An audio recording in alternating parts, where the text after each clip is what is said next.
Hello, I'm David Kerr, and welcome back to Rappahannock Issues. I'm here with our co-host, Tom Cohn, and we're talking about election 2016, which has reached a pivotal point for the Republicans. But for the Democrats, that's another story. While it looks like Hillary Clinton is the one to win the nomination, it's not over yet. Pretty much exactly the opposite of what most people expected. Tom, what do you think about Hillary's, what it says about her in terms of her popularity within the Democratic Party and what it might mean to her in the general election? Well, and it's really interesting that at this point in time, if we have Donald Trump as the quintessential outsider, you have Clinton as the quintessential insider. And they, at one point in New Hampshire, I believe it was, the Clinton campaign was trying to portray her as an outsider, and it just didn't go over well because when you've been in D.C. as long and, you know, First Lady and Senator and Secretary of State, you really can't say that you're an outsider. But she also is the quintessential insider in that you had the Iowa caucuses, very nebulous victory there. She loses New Hampshire. They go to Nevada, and the polls were showing that Bernie was coming up strong in Nevada. And so what did they do was the Clinton people got on the phone with Harry Reid, the minority leader, insider. He calls the union leaders, insiders. They get their workers to vote for her, and she wins Nevada, and that sort of changed the trajectory to the South, where who was coming to her aid in the South with the civil rights leaders and the other African American congressmen in the South. So she is the quintessential inside candidate, and it's sort of the fact that she cannot put away after the Clinton team did such a good job at monopolizing the money and forcing other candidates out of the race. Because it was her turn, she cannot defeat this guy who was not even a real Democrat. He's a socialist for many years, and now he's a Democratic socialist. It's very frustrating for the Clinton campaign. I'm sure the fact that Trump is able to win and move onward, and she's still battling this guy and likely to go to the convention, is not going to sit well with him. Well, you know, this has been a little talking point for the past couple of weeks, is how both parties, to an extent, even though Trump put away the nomination just recently, are still splintering a bit. Neither one has been able to pull back together a reasonable apparition of their original coalition. Certainly, the Republican Party right now is kind of deciding what it is, who they're going to support, and that's not the greatest place to be. But the Democrats have their far left, which is usually, you can quiet them down by saying, look, you will support Hillary Clinton because she's going to win, and she's the best you're going to get. And Sanders has gone after the young vote, young women vote.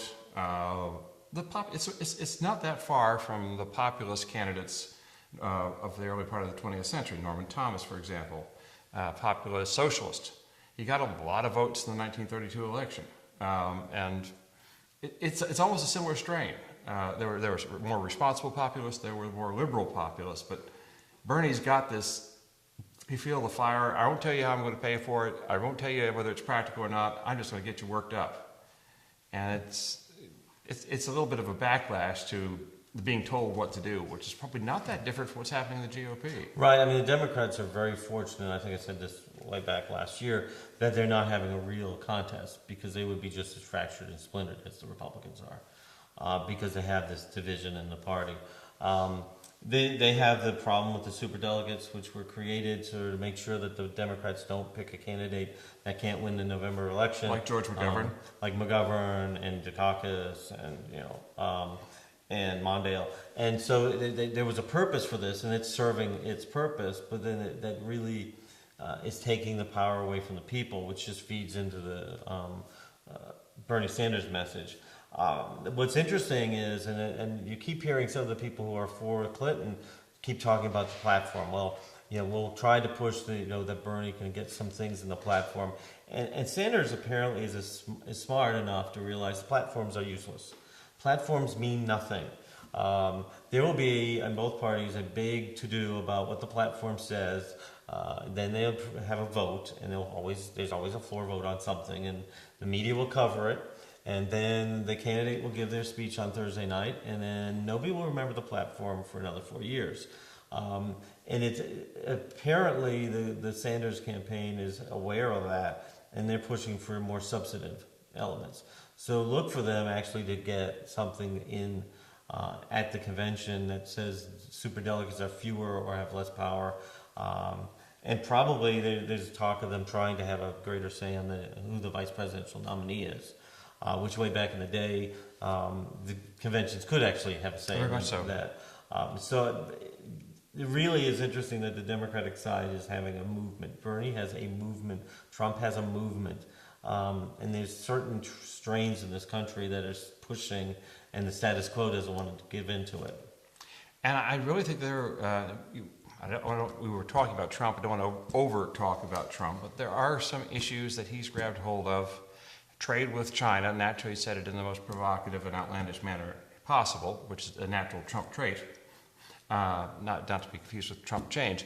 But there are some populist issues he has found, not originally, which are the kind that actually would survive the policy test. People would say, maybe our treaties with China, most favored nation status they have right now, maybe their currency system are actually, have been hurting American industry for a long time.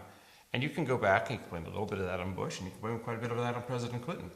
So there is a backlash of sorts that might sweep in over to the Democratic Party, which saw those manufacturing jobs go away, and it's the same base. Right. You saw that opportunity for a chunk of the middle class go, and it's an argument that surprisingly both are populist. The question is which one can they savor? And Clinton's negatives are almost as high as even within Democrats. I think the polls the other day in Indiana was that 37% would say that she is not honest, trustworthy.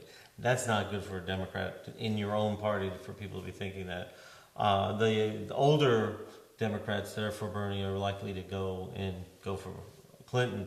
Younger ones, as you know from the college campus, there is no fondness for Clinton. There's no affinity for the Clinton, and it'll be interesting. Trump is making a play for some of them, and that is an interesting wrinkle. Oh, it is, and of course it comes down to another factor is so much of the Republican base. I'm very interested to see what the Republican Party in its own right does. Yes. Are they going to stick with him? Are they going to carry on with Trump into the general election, or a lot of them going to sit on their hands? And we don't want you to sit on your hands, but we'll come back after this break for our final segment where we're going to talk about the general election and sort of see what we can predict into the future. So come back after the break.